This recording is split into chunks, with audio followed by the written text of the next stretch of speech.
Hello mga ka-amazing, and I'm with Mama May Mojo, ang isa sa pinakasikat na kong friend nga salon owner, beautician, makeup artist sa Hingoog City. So iya akong gihatod sa venue kay layo mo gud siya gamay sa sentro sa Hingoog. Part na gid siya sa Magsaysay. So yun siya nga ihatod ko niya sa iyang car. And then naabot namin sa venue. Muna siyang venue sa kasal. This la custom dribble ang reception pagkahuman. So okay kayang plano no nga indoor ang ilang kasal tungod kay gaulan ani nga time. So safe sa mga basa, sa mga humod. And then hapit na mag-start ang kasal, so nag-video ko para na ako'y makuha nga remembrance ug para pud sa ko ang vlog mga ka-amazing. And then si Eddie and si Meljon ang groom. Okay, ang groom day. So nagbabay-babay siya sa iyahang bride. And then mga ka-amazing na diri ang bride mo gawas later sa taas kay nga cortina. And then it's about to start na kini mga ka-amazing and super excited na kay ang tanan. And then nag-video gyapon ko para makaugma clips. So man siyang mga decoration sa taas sa venue sa wedding. And then I'm with Nogi, Bon, and then kung isa wala ko kaila. So gasugod na gid ang kasal ang seremonya sa kasal mga ka-amazing. Naglakaw na silang tatay, Fred and iyang wife. And then si groom si groom. And then si bride may mga ka-amazing palakaw na gid siya sa aisle. Kay ga-start na gid ang kasal. Oh, nahinay lang. Nagilak-hilak ni Islamic so good na kanigdali mga custom makahilak ka teary-eyed sila ni nga mga oras. Bisag ako nakahilak ko, bisag ako naglantaw, ninong mo ko nga time day. So ako introduce akong self mga ka-amazing ninong ko ani. So amin na si groom sa parents sa bride kana.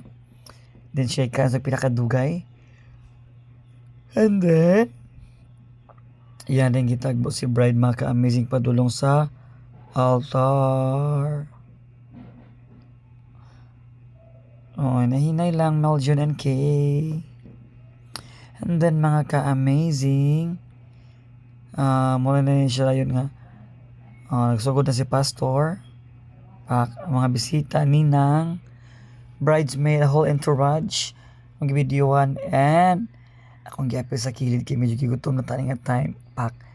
Naginano na sa pagkaon na ilitsyon, tulala kabuok. Then nabi catering services. Then nagsumpaan sila ani mga ka-amazing. Kanang idol na. Nag-idol na si Meljon pak. Then kanina na siya gikuha. Pagkaman naghinugasay na. Kaya sila magyuko na request na hugas-hugas. And then kiss the bride. Paspas kayo. Kanina katawa ko na mga ka-amazing. Kaya pang ipa-check sa iyang best man iyang ba ko dili ba do kuno bad breath. Ang natawa ang tanan ni aya siya mo kiss siyang bride. Yung gipa-check ko dili sa buong ba niya oras. So dili man daw so L to L na lapaan na. And then mga ka-amazing pictorial. And then man siya ang mama sa groom mga ka-amazing nga super buutan. Man siya isa sa pinaka-close nga friends sa ilang lugar until now sa akong life. And then na-production number gamay na nanayo ang mga bridesmaid ug groom. So, ning kiay pug pina 5 pesos ka kiay pak kay maulaw ta ning kitigo 37 na talito magkiat-kiat pak nag-video po wala yung kitig video nga time. Then napo koy fans sa kilid nagbabay ko ay wala koy fans oy ta mo na akong giawat kay musayaw mo kung tanan ng ending na ulawan ko ako na pinagasayaw akong friend pak Tom Jones na pud ni siya. Toyo kana ta. And then mga ka-amazing, after na mo magsayaw-sayaw, mo ni siya nagsayaw ang bride ug ang groom. And then nagpakanay cake. So thank you so much for watching. God bless us all.